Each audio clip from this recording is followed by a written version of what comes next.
Welcome to the final episode of our 12-part Resilience Advantage webinar series. I'm your host, Evan Reese. Over the past year, the U.S. Resiliency Council and our series sponsor, Optimum Seismic, along with more than 50 science, engineering, government, business, and nonprofit leaders, have brought you these programs to show how resilience has become an essential part of the movement to achieve sustainability, safety, and the protection of our economy in the face of ever-increasing natural disaster threats worldwide. The diversity of the experts and projects featured on the Resilience Advantage reflects how the performance of our buildings during earthquakes, hurricanes, floods, and wildfires affects everyone: building owners, tenants, our workforce, the financial industry, and our communities. The interest we've had in the Resilience Advantage over the past year, from the thousands of attendees at our webinars and viewers of these episodes, to the enthusiasm generated within the public and private sector, has demonstrated the power of the growing resilience movement that our series represents. We are re-envisioning what sustainability means and requires of the built environment. One of the key objectives of this series has been to deliver practical and timely strategies to make both our new and older buildings more resilient in ways that are both achievable and affordable. Given the advances in engineering and product innovation, being resilient just makes good economic sense. And with incentives that can spread the cost of retrofitting and performance-based design among all those who benefit from a more resilient built environment, the upfront costs don't have to come from just one source. When we launched the series in conjunction with the Great Shakeout at our press conference in 2020, our intention was to bring to light the knowledge of what resilience means and how that meaning has evolved. We looked at the common threads in different sectors that, when combined, showed a more holistic and more hopeful view of how we can achieve resilience and sustainability, no matter what the threat. In this episode, we will share some of the many highlights for the past 11 months and show how each episode came together around the theme of making our world more resilient. If there's one thing that 2020 and 2021 has taught our country and communities, it is that disasters often hit us without warning and can have catastrophic effects if we're not prepared. The COVID pandemic, wildfires in the West, hurricanes in the South, and record floods in the Northeast have made it abundantly clear that, as we've said many times in this series, disasters are a matter of when, not if. And if it's a challenge in California to imagine how we can prepare for the big one on the San Andreas Fault, imagine if the threat came from an unanticipated source. The state is laced with many faults of many orientations. To pull one out of a hat that would be important, the Newport-Inglewood Fault, which gave us the 1933 Long Beach magnitude 6.5 earthquake, that ruptures all the way through central Los Angeles, right up to Century City and Beverly Hills. And there it joins the Santa Monica Malibu Fault, which heads west, and the Hollywood Fault, which heads east. The consequences of even a small earthquake on those faults is much higher than the San Andreas.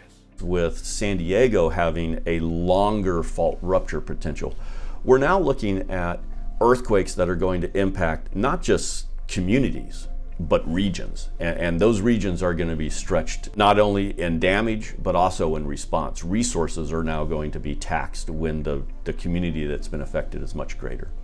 No matter where the threats come from, we have to ask ourselves, are we really ready? You know, there's something fundamentally challenging about being ready for natural disasters. They happen in human history on a longer time scale than we're used to managing.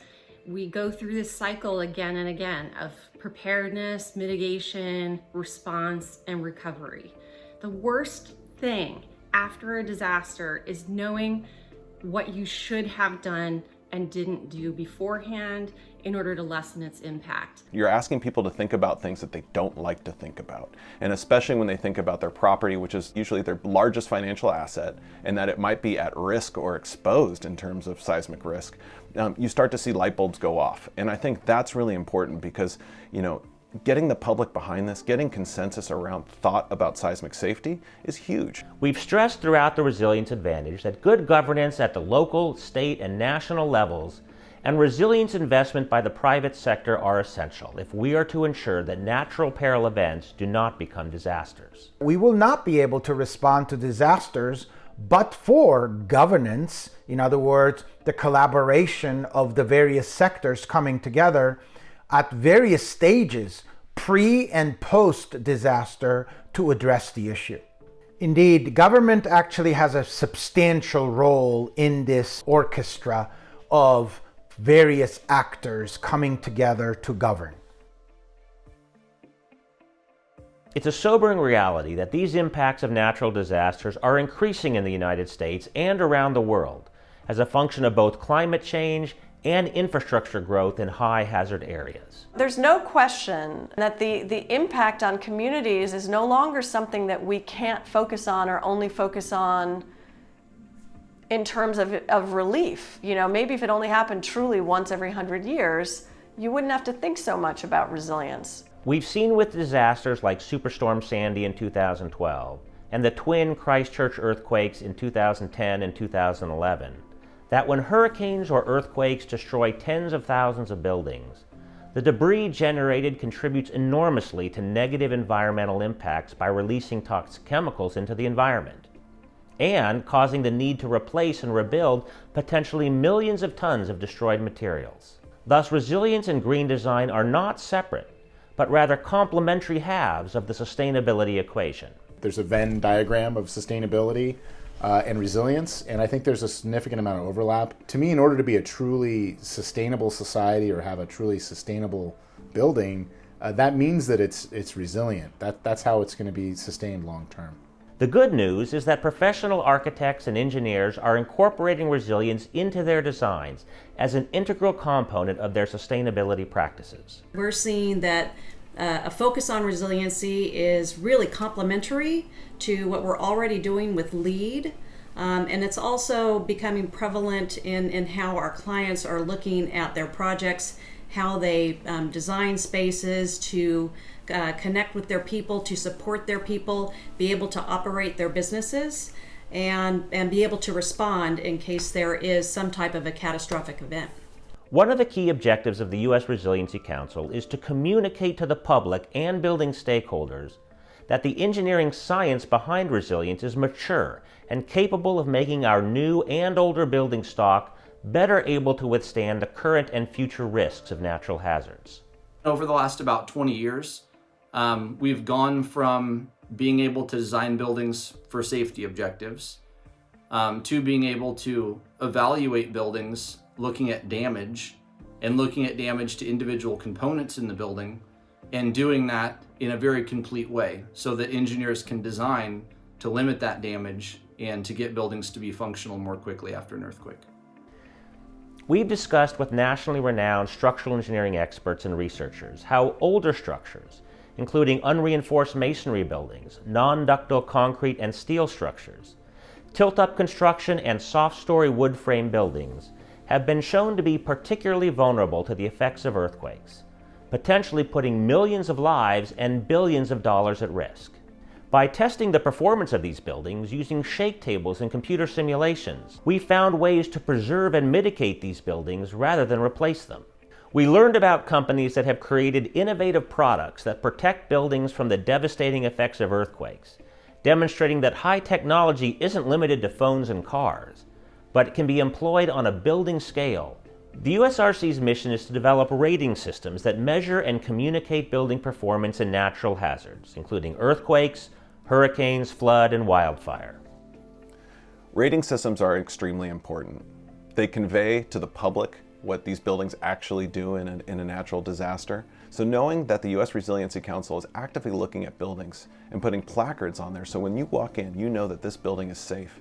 It's very similar to the same public information that we did when we started seeing green buildings, and you'd see a LEED silver or a LEED gold placard, and you thought, oh, they thought about sustainability as you walk in that door. In the same way that the LEED rating system has had a tremendous impact on the market for green design around the world, rating systems that measure resilience will drive both the private and public sectors towards true sustainable design. Public policy research shows that rating systems they can powerfully influence market behavior, not just by giving people more and better information when they make decisions, but in a way that's less coercive, not necessarily passing a law and telling people what they have to do.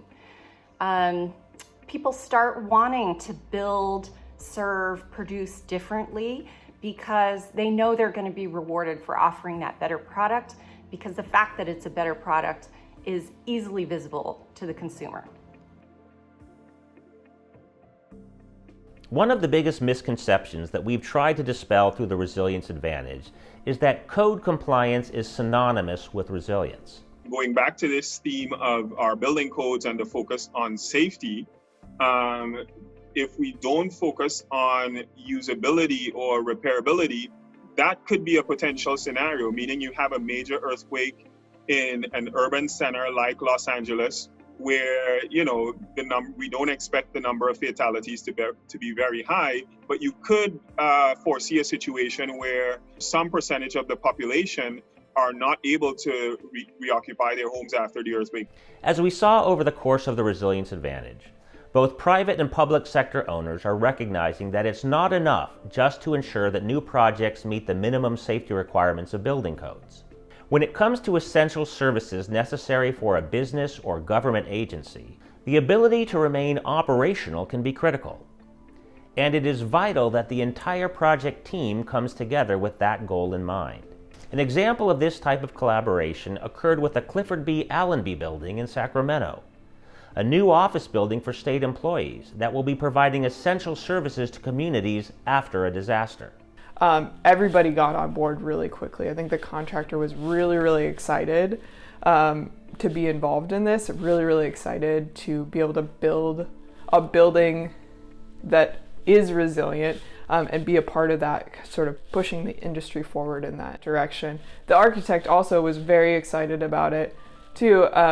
ZGF is a leader in their field and they're trying to push the sustainability forward, and I think them understanding that this building was going to perform after a large event sort of plays into that long-term sustainability goals of the project that maybe couldn't be sort of quantified in any other way. Another misconception is that resilience is only accessible to the wealthy or to large companies that can afford to invest for the long term.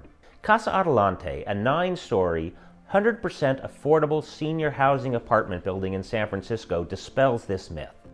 The project structural engineer was able to integrate new technologies into the design of the building, so that for an additional investment of less than 0.25% of the building's construction cost, this award-winning project will provide a home that is not only safe, but livable after even the largest events expected in the Bay Area. While some developers are recognizing the opportunities to design new buildings to be safe and functional after a major disaster, in any city like San Francisco or Los Angeles, 80 to 90% of the building stock was built before our modern codes were developed. Existing buildings are a huge part of this issue. In fact, I often think there's far too much focus on new buildings. 1 to 2% of our buildings are new on an annual basis. We tend to focus on that and focus on the code that addresses those and very little on the existing building stock. From a sustainability standpoint, the highest and best use of an existing building is to find out how to use what's already there. One of the core messages behind the Resilience Advantage is that resilience is good business. We've talked about owners and developers seeing the direct financial benefits of preserving their assets and their businesses through mitigation and resilient design. Reducing liability should also be a major incentive for owners to reduce the risks that potentially vulnerable buildings are posing. Even though you didn't have to comply with a local ordinance, there was still the law of general negligence. You as a building owner, as a property owner, notwithstanding the fact the city had set compliant dates way into the future, as a building owner, property owner, you still owed a duty to people to make sure that you took necessary and reasonable steps to make the building safe. You couldn't just sit back and do nothing. You had to know your building, and you had to know what was necessary to do to bring it into a safe condition. That's why every owner of an older structure, like the 5 types we mentioned previously, should have their building evaluated by a structural engineer. My first advice would be don't talk to your lawyer.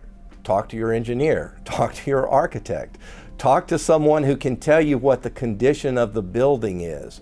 Get to a structural engineer, to an architect, to an expert who can identify potentially dangerous conditions on the property and can identify what the remedies are for mitigating that possible problem.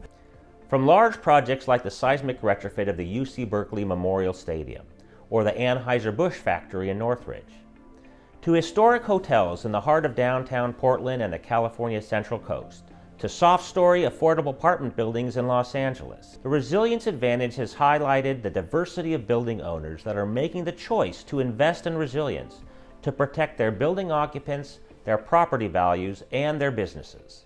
One of those projects was the Society Hotel in Old Town Portland, Oregon. The 100-year-old historic, unreinforced masonry building was completely renovated and seismically retrofitted. The restoration of the hotel has not only made it safe, it has also revitalized the neighborhood in which it's located. It's a real catalyst project for the neighborhood, I believe, because as I mentioned earlier, there are many other buildings of its vintage in the neighborhood which have not been upgraded yet, and they would like to. And I think our project provides real guidance for a way that that can be done. And after we completed our project, dozens of buildings transacted, sold, and some were renovated. And one right around the corner did a similar renovation, and we're very proud of that. And we'd love to see as many of the buildings in Old Town be preserved as possible. We never want to lose sight that our buildings serve a larger purpose to create communities and support the people that live and work in them.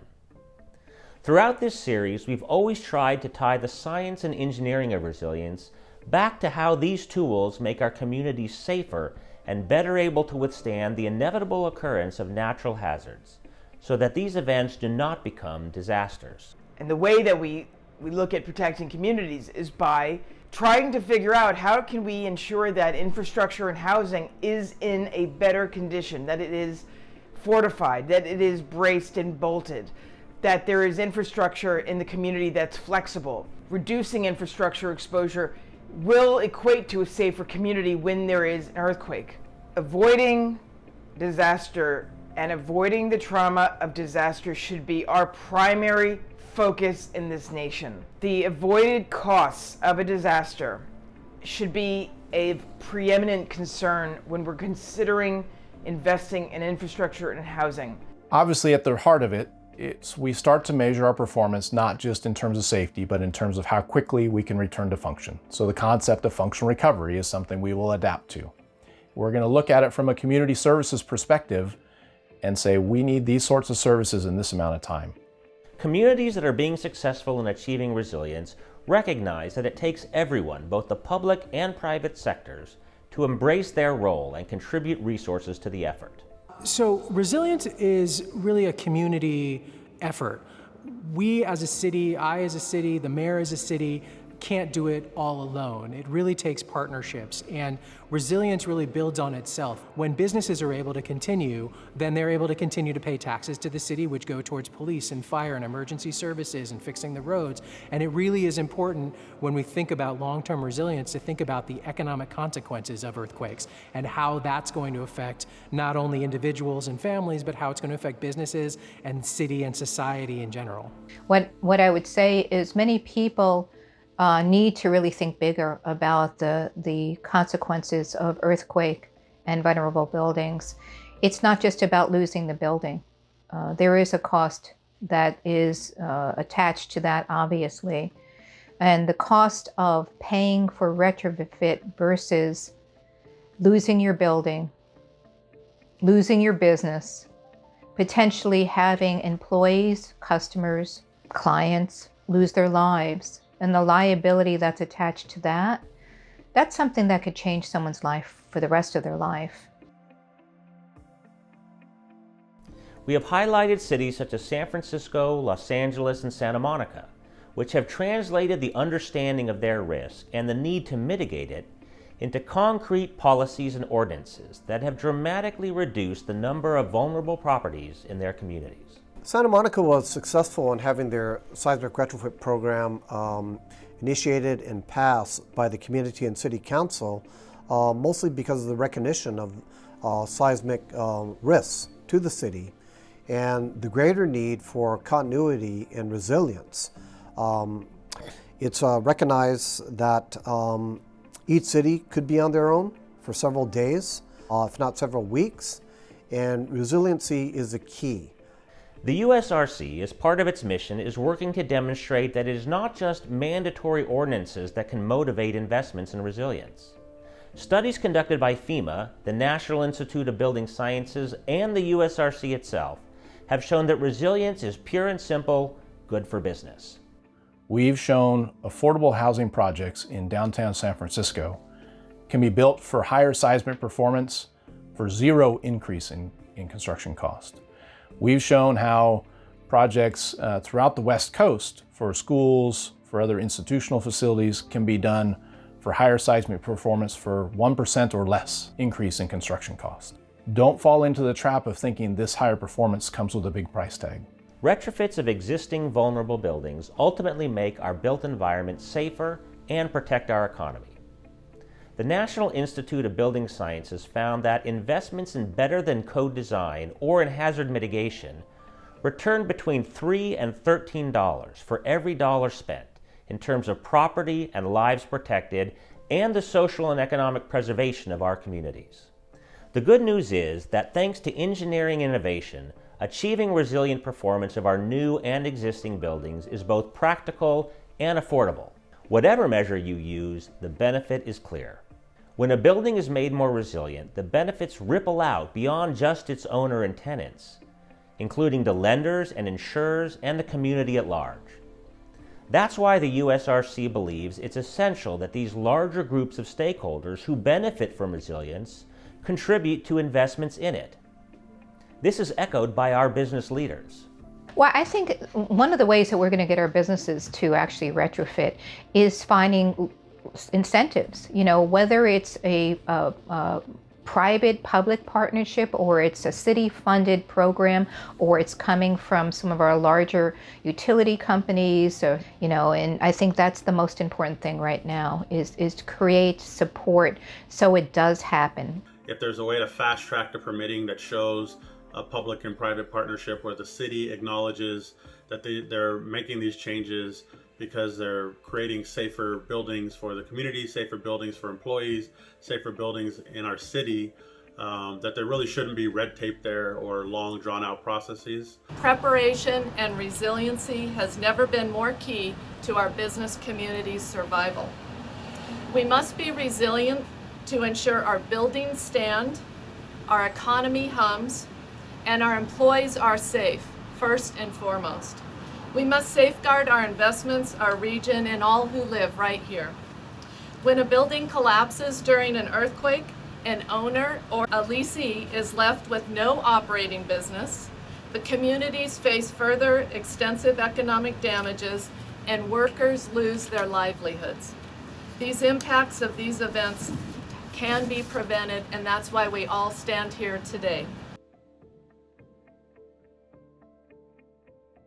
Despite the challenges of producing the Resilience Advantage series over this past year during COVID, meeting even virtually with so many experts in the field of resilience and moderating some fantastic panels during our webinars has been one of the most rewarding experiences of my career. I'd like to personally thank all of those that have been part of making this series a success, including our major partners, panelists, the series producer Compassion Unlimited, and our series sponsor Optimum Seismic. We hope that through this series you've gained a better understanding of why resilience is such a vital priority for our communities and our businesses, particularly now. What we've been able to learn and share is that we must all be involved in making decisions that impact our resilience. When individuals and groups work together, change can happen. And change can happen in any cities or estates across the country when the knowledge is shared and a path forward is clear. I hope that you'll reach out to me through the U.S. Resiliency Council to discuss how you can be a part of this growing and powerful resilience movement. To me, the themes of the Resilience Advantage can be summed up in the USRC's E4 principle: engineering in the service of equity, the environment, and our economy. We're pleased to announce that beginning in 2022, we plan to continue with new Resilience Advantage programs focused around this principle, with different and innovative ways to communicate, including podcasts, webinars, and yes, in-person events. Thank you for joining us, and we look forward to seeing you again next year as we continue on the path to a more resilient future.